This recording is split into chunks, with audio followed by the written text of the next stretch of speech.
তারপর বন্ধুরা তোমরা দেখতে পাচ্ছ একটা ভাঙা জড়া জীর্ণ সিঁড়ি। এখান থেকে উপরে ওঠাই খুবই রিস্কের। আমরা কি করে উপরে উঠি? আমি কিন্তু বাড়ির ছাদের একেবারে শেষ অংশে অর্থাৎ শেষ ছাদে দাঁড়িয়ে আছি। ওই সেই দূরে টাওয়ার দেখতে পাচ্ছ বন্ধুরা, কত দূর। তখনকার মিস্ত্রিরা কি বুদ্ধিমান ছিল, তারা এরকম একটা ক্যাসেল টাইপ বিল্ডিং তৈরি করতে পেরেছিল। কি সুন্দর। বন্ধুরা আজকে তোমাদেরকে দেখাবো বাঙালির প্রাণকেন্দ্রের গভীরে এক রূপকথার রাজ্য, যা জীবন্ত হয়ে উঠেছে। দৃশ্যপট থেকে পপ আপ গল্পের বইয়ের পাতার মতো লাফিয়ে লাফিয়ে উঠে এসেছে এক মধ্যযুগীয় ইউরোপীয় স্থাপত্যের অপূর্ব সৌন্দর্যমণ্ডিত অপূর্ব দুর্গ, রাজকীয় প্রাসাদ এবং অভিজাত প্রাসাদের একটা গ্রাম, ধান্যকুড়িয়া।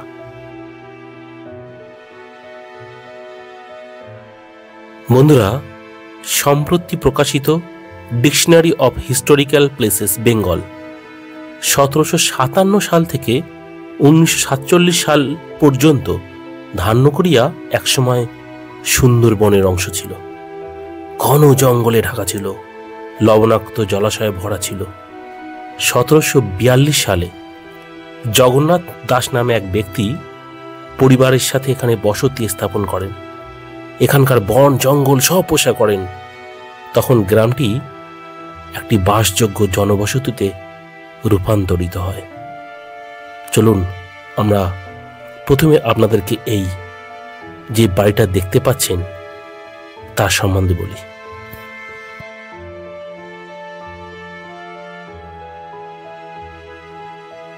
বন্ধুরা, আমি তোমাদের সঙ্গে আছি, আমি দিলীপ বিশ্বাস, আর আমার চ্যানেলের নাম সুমিমন। আমার চ্যানেলের ভিডিও দেখে তোমাদের ভালো লাগে অবশ্যই চ্যানেলটা সাবস্ক্রাইব করবে এবং বেল আইকনটা অন করে রাখবে, যাতে এরকম কোনো ভিডিও পেলে তার নোটিফিকেশন তোমরা পেয়ে যাও।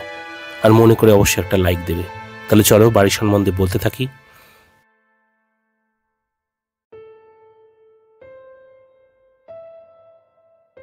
বন্ধুরা, এতক্ষণ ধরে তোমাদের যে বাড়িটা আমি দেখাচ্ছি এটি গাইনদের বাগান বাড়ি নামে পরিচিত। এই প্রাচীন স্থাপত্যটি জমিদার মহেন্দ্রনাথ গাইন নির্মাণ করেছিলেন।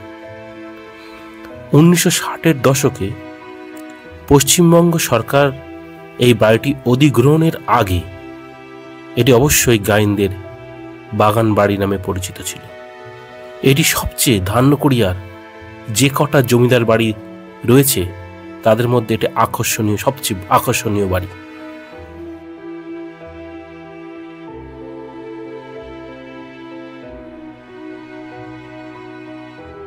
বন্ধুরা, আমরা আজকে এই বাড়িটার সমস্ত অংশ তোমাদেরকে খুঁটিয়ে খুঁটিয়ে দেখাচ্ছি।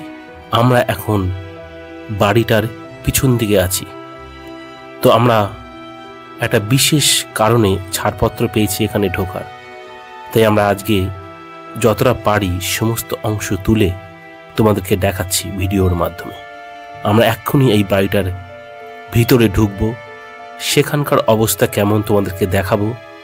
বন্ধুরা, বলে রাখি, আমি আমার এই এলাকায় জন্ম, আজ পর্যন্ত কোনোদিনও এই বাড়িটা ঢোকার সাহস পাইনি বা ঢুকতে পারিনি, পারমিশনও পাইনি। জীবনে প্রথমবার এই জায়গাটা আমি ঢুকতে পেলাম, তাই সমস্ত অংশ তোমাদেরকে দেখাচ্ছি। তোমরা ভালো করে ভিডিওটা দেখতে থাকো। অবশ্যই এখানে আসতে গেলে পারমিশন লাগে।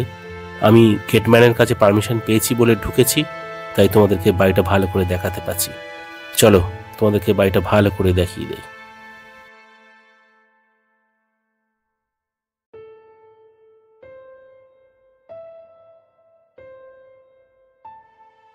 বন্ধুরা, তোমরা দেখতেই পাচ্ছ বাড়িটার কি জরাজীর্ণ অবস্থা, চারিদিকে ভেঙে গিয়েছে। এমনকি এই ভিতরে যেতেও ভয় লাগে, কোথায় কি স্নেক রয়েছে হয়তো। আমরা অতি কষ্টে ম্যানেজ করে একটা ফাঁকা জায়গা থেকে ভিতরে ঢোকার চেষ্টা করলাম। আমার অবশ্যই ভয় লাগছে, তবু আমি দেখতে পাচ্ছ বাড়িটার কি অবস্থা, ভিতরে ঢুকছি। তোমরা আমাদের সঙ্গে থাকো, ভালো করে দেখতে থাকো। এটি একটি খুবই মিস্টেরিয়াস হাউস, কারণ কি আমি তো এখানে কোনোদিনও ঢুকিনি, তাই আমার কাছে এটা খুবই মিস্টেরিয়াস মনে হয়। বন্ধুরা, তোমাদেরকে যেটা বলছিলাম, জগন্নাথ দাস ধান্যকুড়িয়ায় শিকড় গড়তে শুরু করার পর তারপরে অন্য জমিদার গাইন, সাও, বল্লভ, মণ্ডলের মতো আরও বড় বড় ধনী জমিদার এখানে বসতি স্থাপন করতে শুরু করে। তাদের আগমনের সাথে সাথেই এই অঞ্চলে চাষ আবাদের প্রসার ঘটে, সমৃদ্ধি বৃদ্ধি পায়। ধান, আখের সমৃদ্ধি বাণিজ্যর ফলে সময়ের সাথে সাথে এই বসতি স্থাপনকারীদের মধ্যযুগীয় ইউরোপীয় স্থাপত্যের প্রভাবে বিশাল বিশাল অট্টালিকা এবং বাগান বাড়ি বা বাগানের আশ্রয়স্থল তৈরি করতে শুরু করে।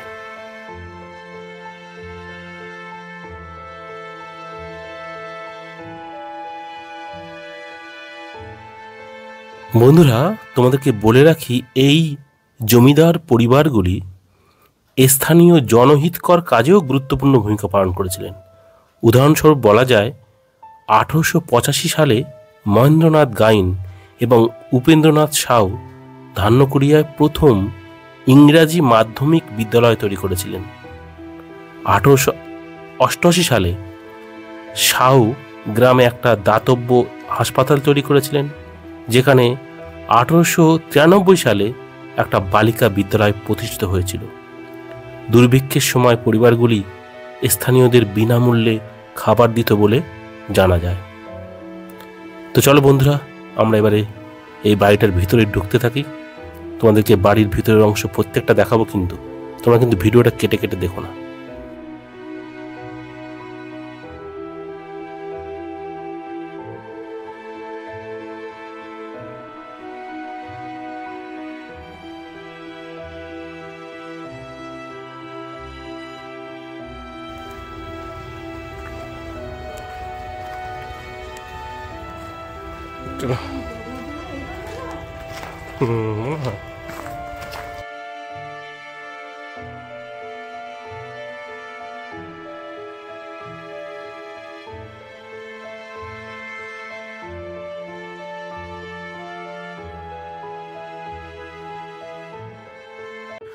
বন্ধুরা, আমরা তো খুব ভয়ে ভয়ে ভিতরে ঢুকলাম।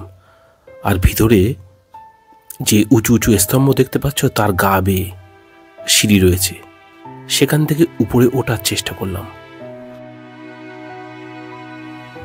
বন্ধুরা, তোমরা দেখতে পাচ্ছ কি কুচকুচে গাঢ় অন্ধকার। এর মধ্যে দিয়ে উপরে ওঠা খুবই ভয়ের, কারণ যেখানে সেখানে স্নেক লুকিয়ে থাকতে পারে। একটা পরিত্যক্ত বাড়ি। ভয়ে আর বেশি উপরে উঠতে পারলাম না, ভয় লেগে গেল। ওই সিঁড়ি বেয়ে আর উপরে উঠলাম না, এক্ষুনি নেমে আসলাম। নেমে এসে আমরা একটা অন্য সিঁড়ি দিয়ে উপরে উঠলাম। চলো দেখাচ্ছি সেটা।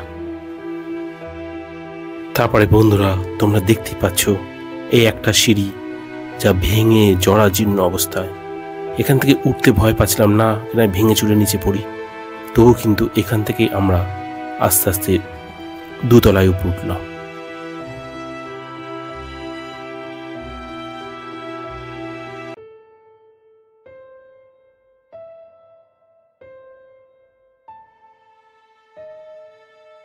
বন্ধুরা, তোমরা যদি কখনো সুযোগ পাও ধান্যকুড়িয়ায় এই গাইনদের বাগান বাড়িতে আসার, তো অবশ্যই হাতে একটা ছোট টর্চ নিয়ে আসবে, যাতে সমস্ত দেখে শুনে বুঝে তারপরে উপরে উঠবে।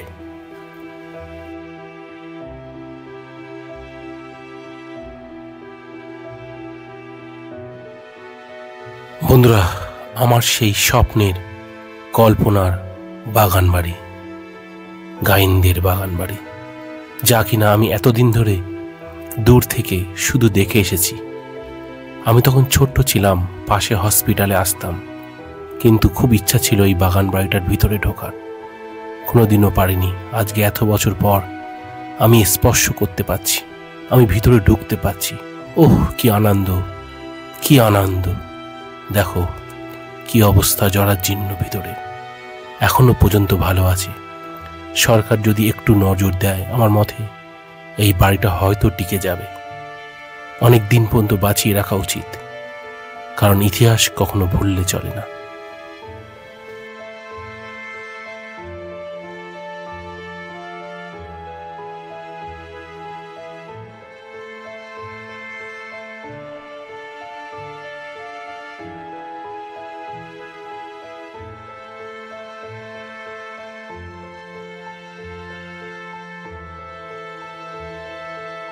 বন্ধুরা, আমরা ভিতরে স্তম্ভের গা বেয়ে আমরা 3 তলায় উঠে গেলাম, যেখান থেকে এই দুর্গের টাওয়ারটা দেখা যায় একদম উপরে। চলো বন্ধুরা, উপরের ছাদ তার অংশ তোমাদেরকে দেখাচ্ছি। এখনো কত ভালো আছে। এখনো উচিত সরকারকে এই ঘরটাকে, এই বাড়িটাকে রক্ষা করা। কি সুন্দর দেখাচ্ছে দেখো। আমি অভিভূত, আমি আনন্দিত, আমি উৎফুল্ল আজকের দিনে।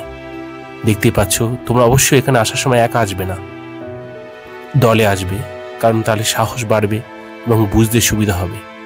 একা কিন্তু এখান থেকে ওঠা নামা করা খুবই রিস্কের। অবশ্যই কাউকে সাথে নিয়ে আসবে।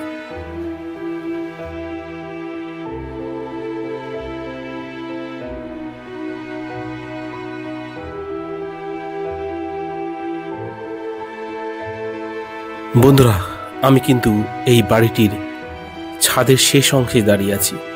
এইটা হচ্ছে বাড়ির শেষ ছাদ। ওই সেই টাওয়ার যেটা কিনা বাইরে থেকে দেখা যায়, দূর থেকে দেখা যায়, উঁচু টাওয়ার এখনো অবিকল সেই রকমই আছে। আমরা ভিতরে ঢুকছি, আরো উপরের যে ঘরগুলো আছে সেখানে কি আছে তোমাদেরকে দেখাচ্ছি। কিছু বছর আগেও পর্যন্ত এখানে কিছু অনাথ শিশুরা হয়তো থাকতো, আমি জানি না তারা অনাথ কিনা, তারা এখানে থাকতো শুনেছি। আর আজকে বাড়িটা জরাজীর্ণ অবস্থায় পড়ে রয়েছে। এখান থেকে বাইরের রাস্তাটা দেখার চেষ্টা করলাম তোমাদেরকে, তাও দেখাচ্ছি। এই যে আমার ওয়াইফ দাঁড়িয়ে আছে, দেখতে পাচ্ছ সামনে বড় পুকুরটা দেখা যাচ্ছে। কি সুন্দর দেখাচ্ছে তাই না? তখনকার মানুষরা কতটা বুদ্ধিমান ছিল, কতটা উন্নত ছিল। তারা তখনকার দিনেও এত সুন্দর একটা ক্যাসেল তৈরি করতে পেরেছিল। উফ, কি সুন্দর, কি ভালোই না লাগছে উপরে এসে।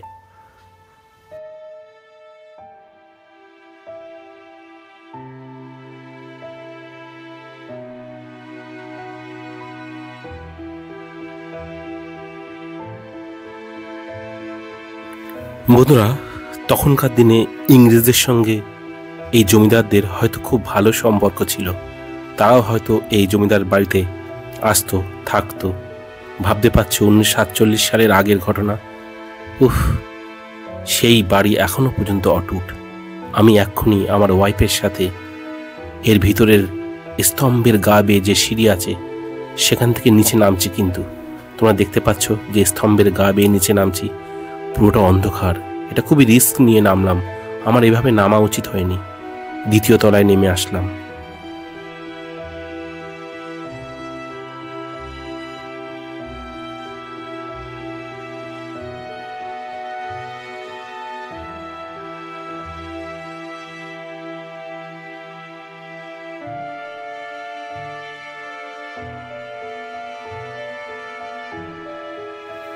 বন্ধুরা, এতক্ষণ ধরে তোমাদেরকে এই বাড়ির সমস্ত অংশ খুঁটিয়ে খুঁটিয়ে দেখালাম। তো এরপরে আমরা এই দুর্গ থেকে বেরিয়ে আসছি। এক্ষুনি আমি আবার বাড়ির উদ্দেশ্যে রওনা দেব, কারণ অনেকক্ষণ হয়ে গিয়েছে। আজকে আমার খুব তাড়া ছিল, তাই ভিডিওটা একটু তাড়াতাড়ি করেছি। হয়তো ছবিগুলো কেঁপে গিয়েছে, একা বেঁকা হয়ে গিয়েছে, আমাকে ক্ষমা করে দিও। বন্ধুরা, যদি আমার চ্যানেলের ভিডিও দেখে তোমাদের ভালো লাগে অবশ্যই চ্যানেলটা সাবস্ক্রাইব করবে এবং বেল আইকনটা অন করে রাখবে, যাতে এরকম কোনো ভিডিও পেলে তার নোটিফিকেশন তোমরা পেতে পারো। সবাই ভালো থাকবে, সবাই সুস্থ থাকবে। আবার তোমাদের সঙ্গে আমার কোনো না কোনো দিন দেখা হয়ে যাবে অন্য কোনো ভিডিওর মাধ্যমে। Bye bye.